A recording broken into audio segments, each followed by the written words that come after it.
नमस्कार दोस्तों।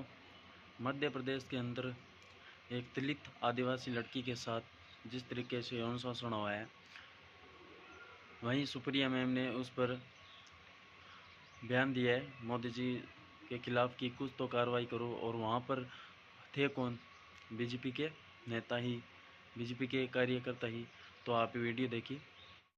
मध्य प्रदेश के बड़ौदिया में एक दलित बच्ची का यौन शोषण होता है। यौन शोषण करने वाले उसको डराते हैं, धमकाते हैं और कहते हैं कि वो इस बात के बारे में किसी से कुछ ना कहे। थोड़ी बहुत हिम्मत जुटाकर वो अपने परिवार को इस बात के बारे में बताती है और बड़ी मुश्किल से एफआईआर होती है। इस दलित बच्ची के यौन शोषण के मुख्य अभियुक्त बीजेपी के नेता पाए जाते हैं। उसमें से जो मुख्य अभियुक्त एक है अमर सिंह, वो बीजेपी का कोई युवा ग्रामीण मंडल का अध्यक्ष था, और दूसरा अभियुक्त कोमल सिंह बीजेपी के विधायक भूपेंद्र सिंह का करीबी माना जाता है। इन लोगों ने मिलकर उस परिवार पर दबाव बनाया कि वो समझौता कर ले, और जब परिवार ने उससे इनकार कर दिया, जब वो राजी नहीं हुए, तो इन लोगों ने उस पीड़िता के भाई की पीट कर हत्या कर दी। और जब मां ने आके बीच बचाव की कोशिश करी तो उसको भी निर्वस्त्र करके पीटा गया।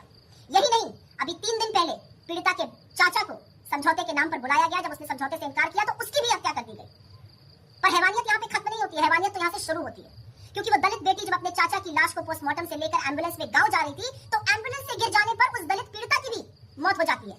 1 साल में 2 हत्याएं और संदिग्ध परिस्थिति में उस पीड़िता की मौत, जिसने बीजेपी के नेताओं पर यौन शोषण का आरोप लगाया था, ये सभ्य समाज की निशानी तो नहीं है। मुझे नहीं पता आपको इस बात की खबर मिली है कि नहीं मोदी जी, लेकिन असलियत यह है कि दलित, आदिवासी, पिछड़ा होना इस देश में अभिशाप बन चुका है।